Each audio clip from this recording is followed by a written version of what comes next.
Hey guys, how's it going? Michael Troy here, and today we're going to be looking at Web of Spider-Man Annual 2. So let's get right into it. Okay, so this is Web of Spider-Man Annual 2. This is a comic book from 1986. You guys know I love the 80s, and I cover a lot of 70s, 80s comic books. Some 90s too, I guess, but I wish I loved more from the current administration of comic book creators and developers. I shouldn't say that. The big two is mainly the big disappointment. There's a lot of great stuff from Image and independent comic book artists out there. So, and not to say that everything out of Marvel and DC was bad, but I just grew up in the heyday, so I'm partial to this stuff. And these are all my heroes. This is 1986. First of all, this has a gorgeous Charles Vess cover. Charles Vess is like a fantasy painter who did some comic book work, most notably on Spider-Man. He did the Web of Spider-Man cover for #1, which was pretty notable because that was like the first new Spider-Man book in a long time. Can you imagine that in this day and age? And also of note is that it had his black costume. This is his black costume here. This is so cool. This is written by Ann Nocenti. She used to be an X-Men editor, and then she teamed up with Art Adams to create LONGSHOT, and she wrote Daredevil, and she came back into the fray a few years back, writing some Batman and things like that. But she's a great writer. She really just goes for it, and she's very inventive and does crazy stories. I mean, her Daredevil is pretty off the chain with John Romita Jr. If you guys haven't read that, you should check it out. So also on the creative team here is George Russos on colors, Lois Bohalis on letters, Art Adams is penciling and inking, and Ann Nocenti is writing. And I would also like to point out that Jim Owsley is the editor, who is now goes by the name Christopher Priest, Black Panther writer. So that's an interesting note. A lot of editors did writing, and writing did editors. Like I said, Ann Nocenti was an X-Men editor. And I know you're wondering, when the heck am I going to turn the page? I would also like to point out, this is when they first started using this new printing process called flexography, or the flexographic press. And it really just threw a wrench in so many amazing, great comic books, and this is one of them, unfortunately. The colors are way too bright. We'll see if it affects it, but a lot of times if they didn't change the black plates enough, it would come out very gray and muddled, and, you know, you'd lose a lot of detail in the art. And it's funny because, you know, especially when it wasn't digital and you're drawing on boards with ink, such an art form, such a craft, and so much pride the artists took in their work, and to see it like published at not the best quality is very disappointing, I would imagine. So that's why it's always so cool to see the original art and just see how it was meant to be, and like those IDW artist editions. This is begging for an artist edition, like all of Art Adams, like either annuals or X-Men work or anything like that. So Art didn't really ever commit to many monthly titles, but he did some kick butt annuals and special editions and stuff. And he always throws great stuff into the background. Like you've got Warlock from the New Mutants here watching TV, and there's Tor, you know, from the old horror movies, and Godzilla, of course, because Art Adams has an attachment to him, and he's drawn Godzilla, and he loves monsters. We see David Letterman, the Three Stooges. I think I said Frankenstein.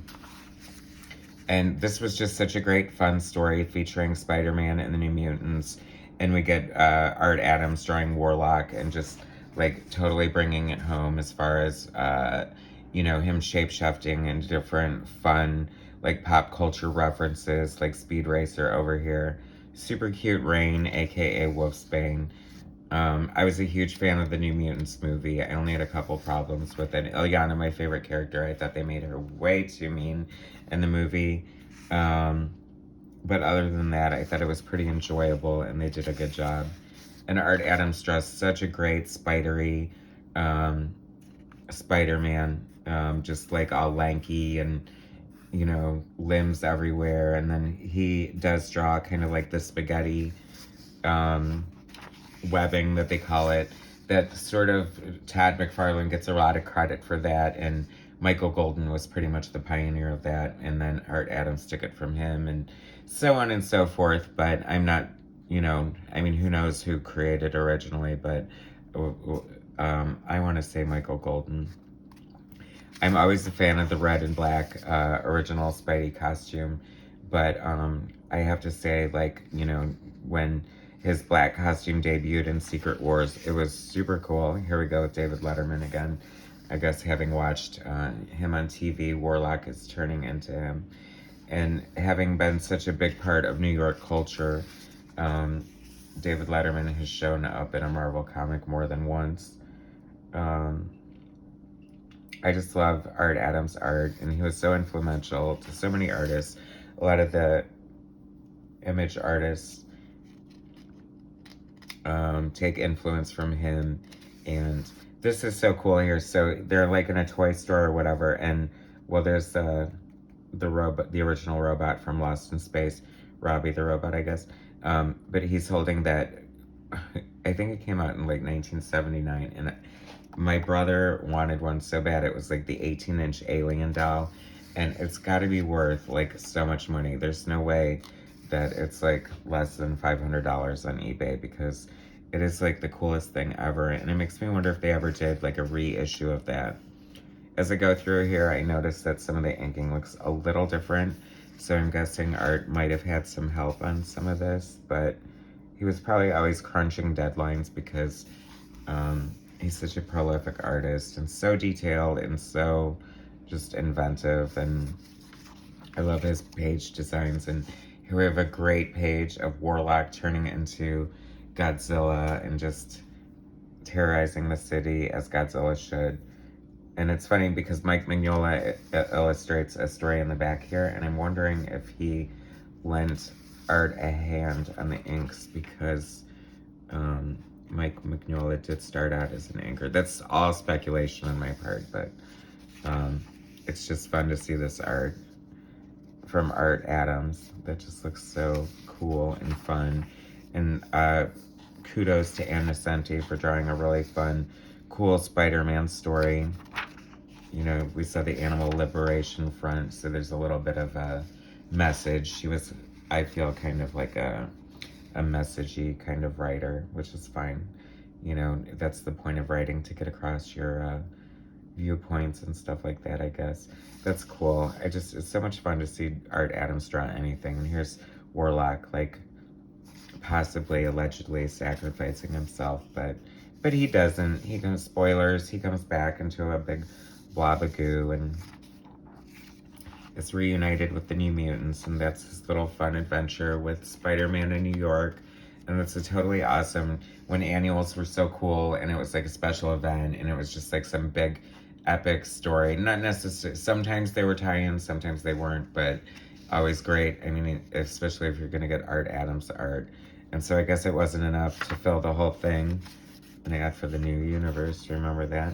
So here we go with a little backup story, also written by Ann Nocenti, but it's got Mike Mignola on pencils and Jeff Isherwood on inks. So this is a very different Mignola from, Hellboy, what we're used to now.